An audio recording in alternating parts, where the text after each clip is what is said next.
मातुरन सां गुंगन सां तलार रिपोर्ट मोहम्मद हनीफ मला मुताबिक ख़बर शेयर कई पिया माज़ूर कोटा ते अमल न थियो। यंग गुंगा इतिहाद माज़ूर एक्शन कमेटी तरफ़ां 34 ॾींहं बि प्रेस क्लब तलार अॻियां एहतजाजी मुज़ाहिरो करे अलामती बुख हड़ताल जारी रखी।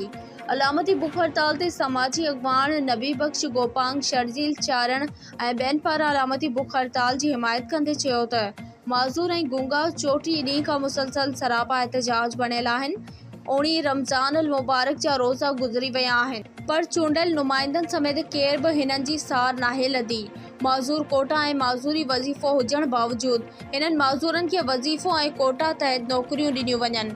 असां वज़ीर आला Sindh Syed Murad Ali Shah MNA Mir Ghulam Ali Talpur MPA Mir Allah Bakhsh Talpur town committee Talhar जे chairman Mir Abdul Aziz Jamali deputy commissioner Badin खे अपील था करियूं हिननि माज़ूरनि खे कोटा तहत नौकरियूं ऐं वज़ीफ़ो ॾिनो वञे।